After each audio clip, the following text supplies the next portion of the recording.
Striker adalah salah satu kendaraan tempur modern yang lahir bukan dari keinginan untuk membuat kendaraan baru, melainkan dari kebutuhan yang sangat nyata di medan perang modern. Di penghujung abad ke-20, militer Amerika Serikat mulai menyadari bahwa cara mereka berperang sudah mulai tertinggal dari dinamika konflik global yang terus berubah.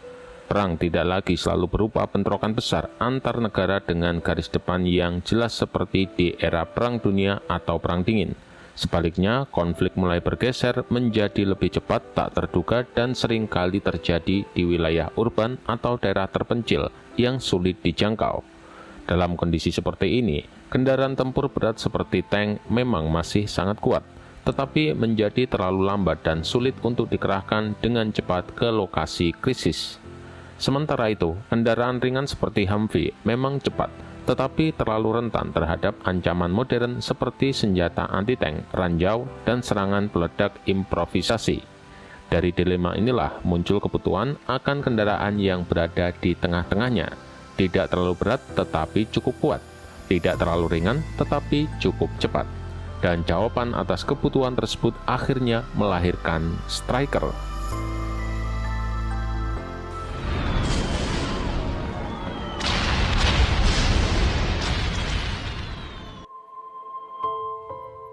Sejak awal, Striker 8x8 dirancang sebagai bagian dari konsep besar transformasi militer Amerika.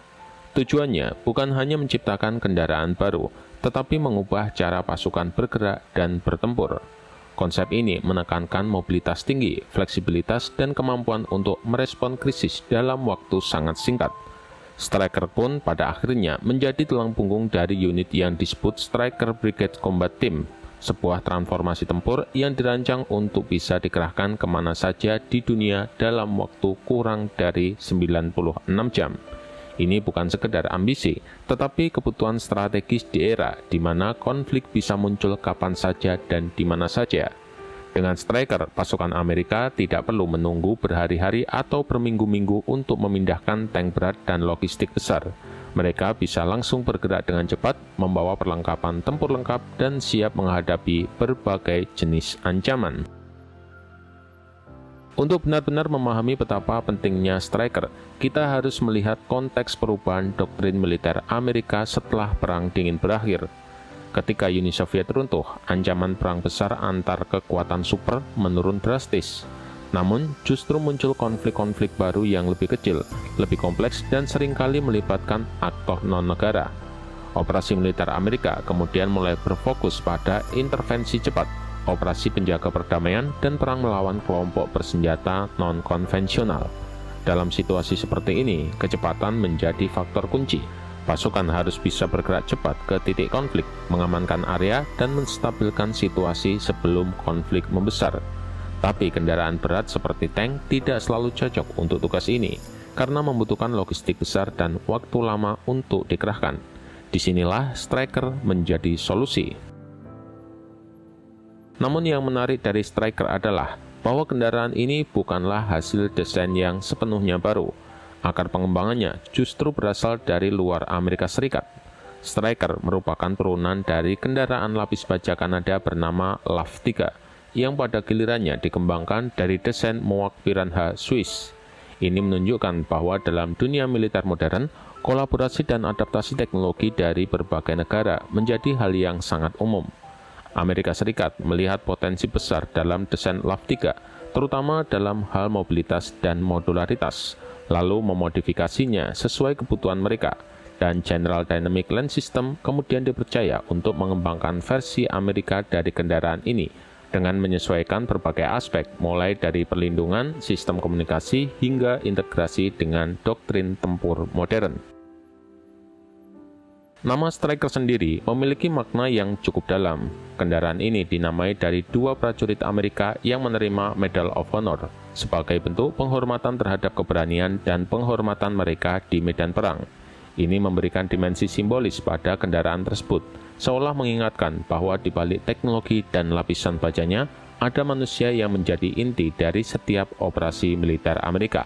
Kemudian pada tahun 2002, Striker pun resmi memasuki layanan Angkatan Darat Amerika Serikat dan sejak itu mulai digunakan dalam berbagai operasi militer di seluruh dunia. Konsep modularitas menjadi salah satu kekuatan terbesar Stryker.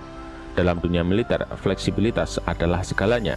Ancaman bisa berubah dengan cepat, dan kendaraan yang terlalu spesifik seringkali tidak relevan dalam situasi tertentu. Stryker mengatasi masalah ini dengan pendekatan platform tunggal yang dapat dikonfigurasi ulang. Dalam satu keluarga Stryker, terdapat berbagai varian yang dirancang untuk peran berbeda. Varian M1126 Infantry Carrier Vehicle adalah yang menjadi tulang punggung dalam keluarga ini, di mana varian ini dapat membawa pasukan infanteri langsung ke garis depan. Varian ini dilengkapi dengan perlindungan yang cukup untuk menghadapi ancaman ringan hingga sedang, serta persenjataan yang memadai untuk mempertahankan diri. Selain itu, terdapat varian M1128 Mobile Gun System yang dirancang untuk memberikan daya tembak lebih besar. Dengan meriam 105 mm, varian ini mampu menghadapi target yang lebih berat, termasuk kendaraan lapis baja musuh. Namun varian ini juga menghadapi berbagai tantangan, seperti masalah stabilitas dan kompleksitas sistem. Kemudian ada varian M1130 Command Vehicle yang berfungsi sebagai pusat komando bergerak. Kendaraan ini dilengkapi dengan sistem komunikasi canggih yang memungkinkan komandan untuk mengordinasikan operasi secara real-time di medan perang.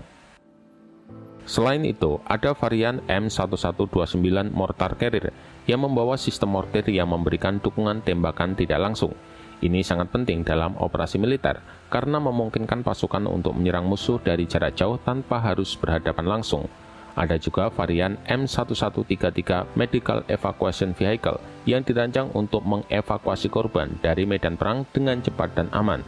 Bahkan dalam perkembangan terbaru, muncul varian seperti Stryker dengan meriam 30 mm dan sistem pertahanan udara jarak pendek yang dirancang untuk menghadapi ancaman modern seperti drone.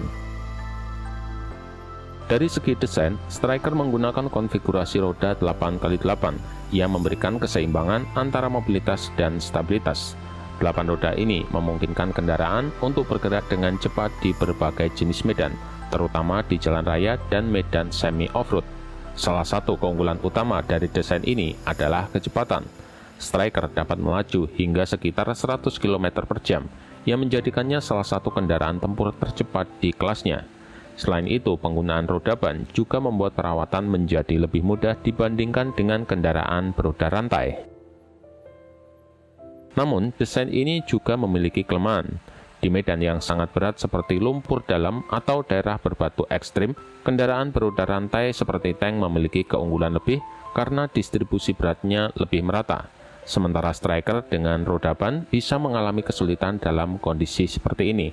Namun dalam banyak operasi modern yang sering terjadi di wilayah urban atau semi-urban, keunggulan kecepatan dan mobilitas Stryker justru menjadi faktor penentu. Pengalaman tempur Stryker di Irak menjadi salah satu bab paling penting dalam sejarahnya. Di kota-kota seperti Mosul dan Baghdad, Stryker digunakan untuk patroli, pengawalan konvoi, dan operasi tempur. Dalam lingkungan urban yang padat, kendaraan ini menunjukkan keunggulannya. Pasukan dapat bergerak cepat melalui jalan-jalan sempit, merespon ancaman dengan cepat, dan mempertahankan mobilitas yang tinggi. Namun perang Irak juga menjadi ujian berat. Ancaman dari peledak improvisasi dan RPG menjadi masalah serius. Banyak Stryker mengalami kerusakan akibat ledakan, yang menunjukkan bahwa perlindungan dasar belum cukup. Sebagai respon, militer Amerika melakukan berbagai peningkatan. Salah satu yang paling signifikan adalah pengembangan double V-hull. Desain ini mengubah bagian bawah kendaraan menjadi berbentuk huruf V ganda yang berfungsi untuk mengalirkan energi ledakan ke samping. Ketika sebuah ranjau atau peledak improvisasi meledak di bawah kendaraan, energi ledakan tidak langsung masuk ke kabin, melainkan dibelokkan ke arah luar. Ini secara signifikan meningkatkan peluang keselamatan bagi awak dan penumpang di dalamnya. Sementara itu di Afghanistan, tantangan yang dihadapi berbeda. Medan yang bergunung-gunung dan kondisi jalan yang buruk membuat ujian tersendiri. Stryker harus beroperasi di lingkungan yang jauh lebih keras dibandingkan Irak. Meskipun demikian, kendaraan ini tetap menunjukkan fleksibilitasnya. Jadi kemampuan untuk beradaptasi dengan berbagai kondisi menjadi salah satu alasan mengapa Stryker tetap digunakan hingga saat ini. Sementara itu untuk dapur pacunya, Striker dilengkapi dengan mesin diesel yang mampu menghasilkan tenaga hingga 450 horsepower pada versi terbaru. Mesin ini memberikan kombinasi antara tenaga dan efisiensi bahan bakar. Sistem suspensi independen yang digunakan juga memungkinkan kendaraan untuk tetap stabil di berbagai medan. Sementara sistem penggerak yang fleksibel memungkinkan distribusi tenaga ke semua roda. Ini memberikan traksi yang baik dalam berbagai kondisi. Sistem elektronik pada Striker juga mengalami perkembangan signifikan.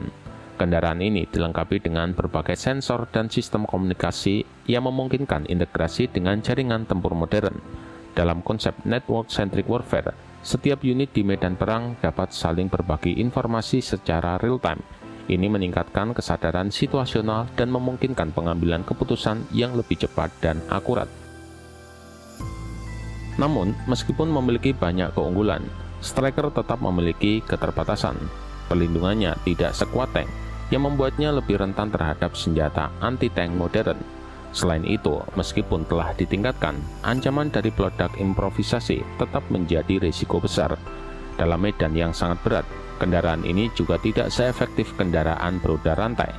Namun semua ini adalah bagian dari kompromi desain, karena Striker memang tidak dimaksudkan untuk menggantikan tank, melainkan untuk melengkapi mereka. Jika dibandingkan dengan kendaraan lain seperti Boxer atau Patria AMV, Striker memiliki keunggulan dalam pengalaman tempur dan integrasi sistem. Namun pesaingnya seringkali menawarkan perlindungan yang lebih baik atau desain yang lebih modern. Ini menunjukkan bahwa tidak ada kendaraan yang sempurna. Setiap desain memiliki kelebihan dan kekurangan, tergantung pada kebutuhan dan doktrin militer yang digunakan. Kedepan, Striker tentu akan terus mengalami modernisasi. Ancaman baru seperti drone dan perang elektronik menjadi fokus utama. Varian terbaru pun mulai dilengkapi dengan sistem pertahanan udara dan teknologi anti-drone.